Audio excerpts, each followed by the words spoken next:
In fact, when he decided to run for Senate, one of the reasons that Michelle did not want him to run is because he got his clock clean when he was running for the House.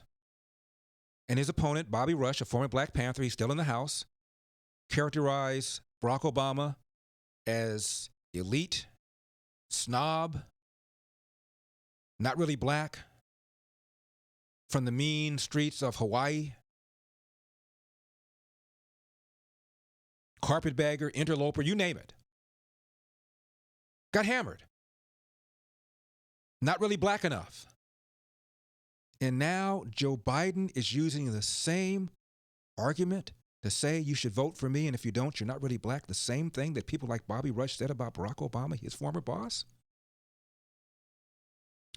Now, Obama is schizophrenic on the issue of race and racism, because you know damn in his heart that if he really felt that racism was a major problem in America, he never would have run. I remember reading an article in Time or Newsweek, I forget which one, about when Senator Obama was thinking about running. Because remember, initially he thought people were crazy. He said, I just not got here.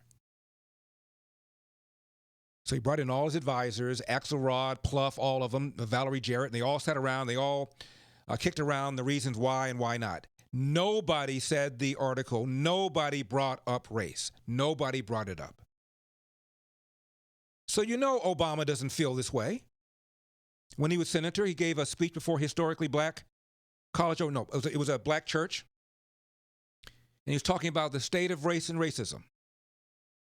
And I've told you this before. He said, my generation, the Joshua generation, has to get us the rest of the way there. But the Moses generation, referring to the generation of Dr. Martin Luther King, the Moses generation, said Senator Obama in this speech on Bloody Selma, the Moses generation has gotten us 90% of the way there. It's up to my generation, the Joshua generation, to get us to that other 10%.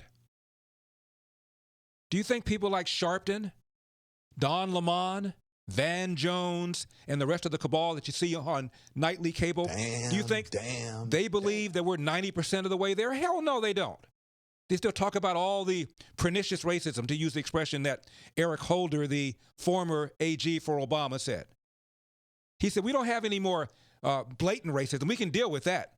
This is during the time that Donald Sterling was losing his team for making the remarks he made in the privacy of his own home that were taped by his girlfriend. Eric Holder said in a speech, we can deal with that kind of blatant racism, not a problem. It's the subtle, pernicious racism, he said, and referred to three things, neither of which is an example of racism. The fact that black boys are kicked out of schools disproportionately more compared to white boys at that school. It's true whether the school board consists of minorities or non-minorities, whether the teacher is white, teacher is black, it's a lie. And when Jesse Jackson filed a lawsuit against the Decatur School Board for kicking out black kids, arguing that the school board was racist, the school board presented the data that I just now presented to you, and the lawsuit was thrown out. The second thing that AG Eric Holder said was an example of pernicious racism is the fact that a black criminal defendant gets a longer sentence than a white criminal defendant for committing the same crime. That's true. But the typical black criminal defendant has a longer criminal record, which judges take into consideration in the sentencing phase. And the U.S. Sentencing Commission said that the discrepancy is for legitimate reasons. And the other one, he said, was pernicious racism, is a move for voter ID. Guess who supports voter ID? The majority of black people do. Every single poll I've ever seen asking black people to support voter ID, the majority of black people do. So that's an example of pernicious racism, something that black people even want.